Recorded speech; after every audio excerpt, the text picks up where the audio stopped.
So here we go. This is my project file exactly as I left it. It is an absolute mess. So first step for me is always jumping in here and just figuring out what is what in here. So we've got, looks like some exports, and this was done in Grass Valley, Canopus ADS 2.5, I believe. So all these .ewc2s are the render files from there, the preview files. So we're going to clean this up a little bit.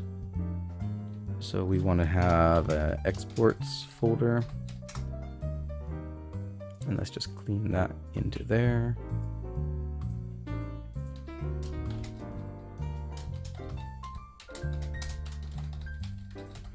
This is often what I do when I get a project from another crew that they really kind of bunged up. Sometimes I'm brought in to try and fix stuff up and clean up the projects. And this is always my first step, is just to go in here and see what's going on. Okay, this is some sort of BTS. Okay. We don't need to worry about that right now. Exports are there. Footage. Let's see what we got. We got some music. Okay. And we've got a new folder. That is CR2 file, so I think that's images. Yeah, it's behind the scenes images by the looks of it. Okay, and that doesn't look like it's relevant. Let's switch this view to thumbnails. Maybe large ones.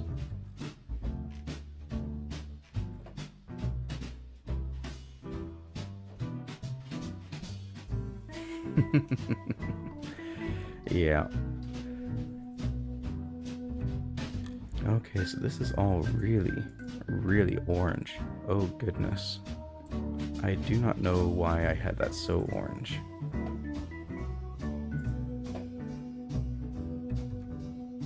Did I not know how to color correct it or color balance at the time?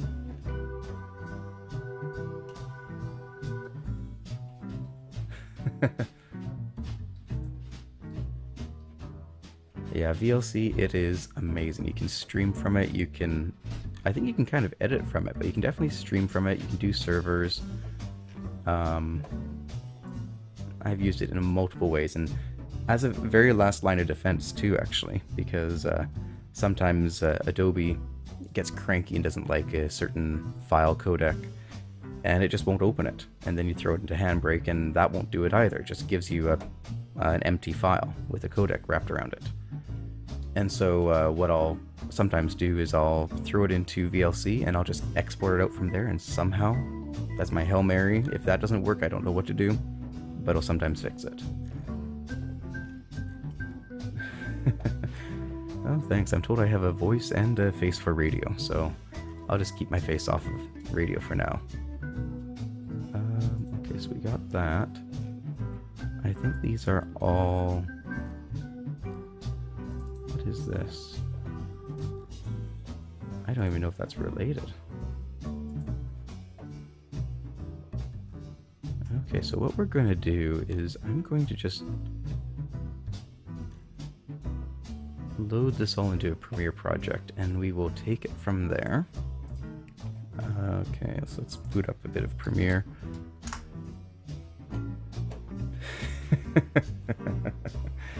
Yeah. Heck, actually, one thing we could do, we could turn this all black and white. Just get rid of the color altogether, and then we don't worry about saturation or the skin tones.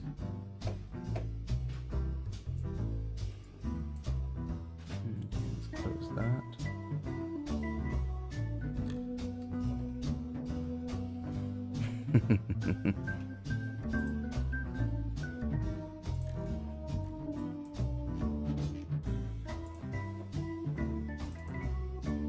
Okay, so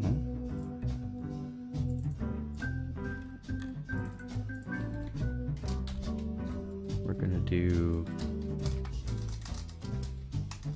if I can type,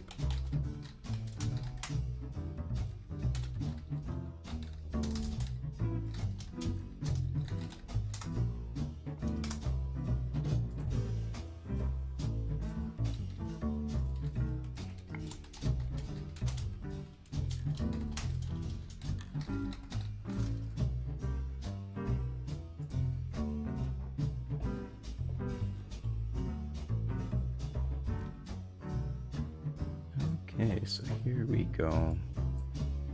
And we're just going to batch load this all in.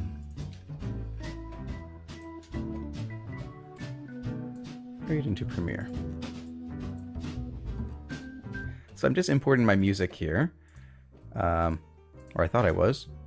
Am I not importing my music? Import files, yes please. There we go. So we got a bunch of rejects. So this is all the music that I had available when I edited the project. So let's go get the footage now.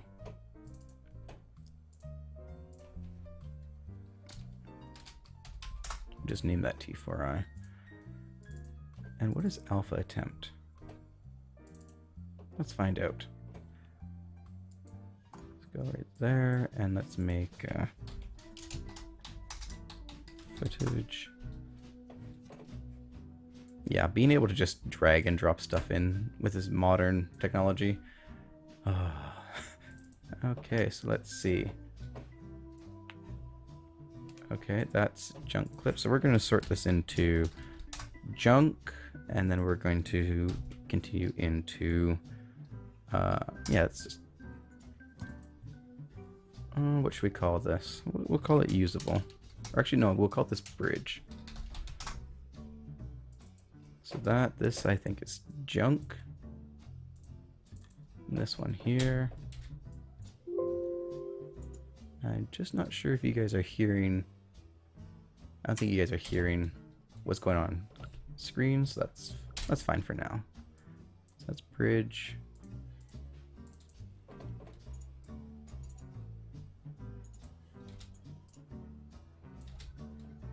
Okay, that's also bridge. That's also bridge.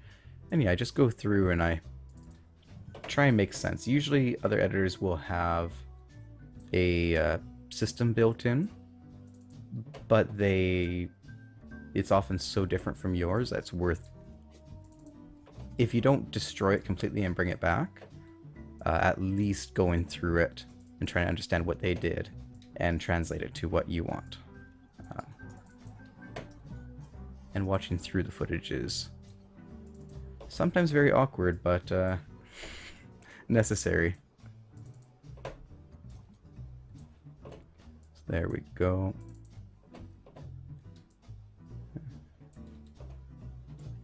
Okay.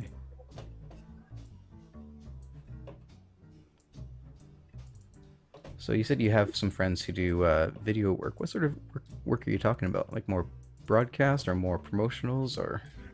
Well, it's kind of a startup sort of situation. A couple friends and I started a media company when we were in college, and we graduated, and now so it's kind of our full-time thing. Oh, nice. Yeah, nice. It's a cool. I'm doing web development, and there's a couple. So we have people on staff who are doing video, and then there's brand work, web design, all sorts of stuff, and we work with nonprofits. It's kind of our thing. Okay, so you kind of do like a one-stop shop for any company that needs most things. Yeah, exactly. It's usually, we often, we work with social good and like social enterprises kind of thing. But yeah, it's pretty much, if we work with a lot of nonprofits that are like stuck in the 90s, you know what I mean? Oh, yeah. And so they come to us and they say, all right, we're going to redo your brand. We're going to make you a website. We're going to make you a promotional video. It's going to be great. Yeah. Yeah, no, I feel like a lot of companies in this day and age could use a bit of an update. Exactly, yeah. Most of the ones I deal with are either completely hip or stuck in like the 90s and nothing in between. Yeah, it's unfortunate, but it's always, it feels good, to like help people who like they just don't technology is a no, like it's just the whole thing is a no, and you're like, okay, we're gonna get you set up, it's gonna be fine, don't panic, it's okay. Yeah, especially when they come to you wide-eyed and they're like, oh my goodness, I don't know what's going on.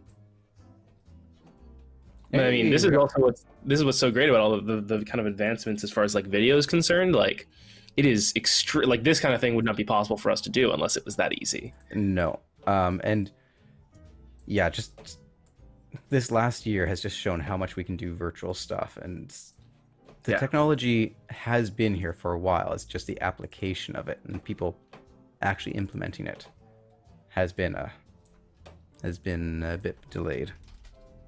Yeah, sadly. Well, that's also the kind of startup culture. It's kind of like you have the, we're always constantly looking for new things to do because there's not really a status quo, if that makes sense. Yeah, totally. Hey, and I see Ronald arrived. How's it going there, Ronald? And do I pipe you in to talk with us live?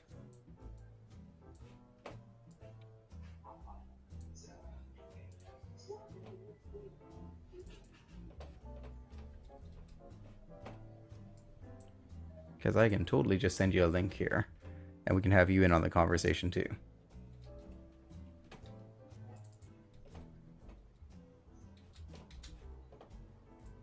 We'll wait to see what he says. But yeah, okay, well that's cool. I didn't know you had so much. I didn't know you had so much of a foot into media.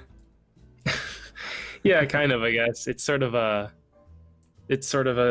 a strange world that I kind of got thrown into because it was like like the startup culture. You're just kind of like, oh, we need a guy that can do web stuff, and they're like, my roommate who does the video actually was like, I know a guy who does computer stuff, and I never really had done web development, but then I ended up. But then I learned. It sounds like my wife. She picked up a job as a bookstore clerk, and part of the reason why she got hired is she knows how to do a bit of HTML. And so she basically had to dust off all of her high school HTML stuff and relearn how to hack it. Yeah, that's pretty similar to what I ended up doing. Yeah. She's been trying to convince that boss to get onto a dedicated platform at some point, but he's very resistant to it. He doesn't want to pay a monthly subscription. It's like, yeah, but you get all the security features, and you get all the UI enhancements, and you get the customer happiness, and they have autoresponders and stock inventory stock and all that stuff too. Yeah, there's just a lot more stuff going on that you have. Like it's strange though. It feels like it's very much gated off so that you have to be in the business to understand exactly what's going on. Yeah. That's just why I use like stuff like Squarespace and Wix and Foundation, because I don't know any of that. Yeah, I will say though, I started there, and it gets very frustrating. When you learn more and more, it feels more like a hindrance than anything. Yeah. But of course, it's meant to be a dummies platform. Like, there's like Webflow. You ever heard of it? I have. I don't know much about it though. They're claiming that they're like, a cross between like the dummies platform, but also like any programmer can do whatever they want, which like, I don't know if I believe that, but I guess I'll see. I'll have to check it out at some point.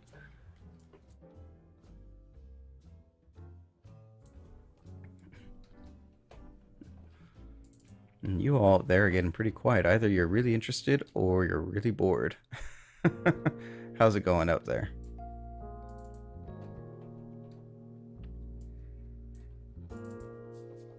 So what I'm doing right now is I'm just going through still and just dividing up according to locations. Normally I would read the script or the tech sheet before I do this, just to get an understanding because it can use the same location for multiple things. But I'm also aware that when I shot this, each location was used only by itself once.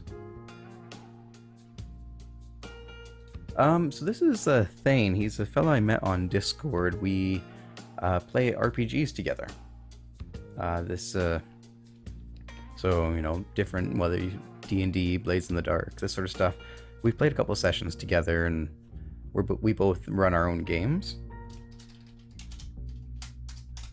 So I was looking around for just someone to chat with to bounce off of today, and he was up for the task, and so I just bringing him in and having some fun.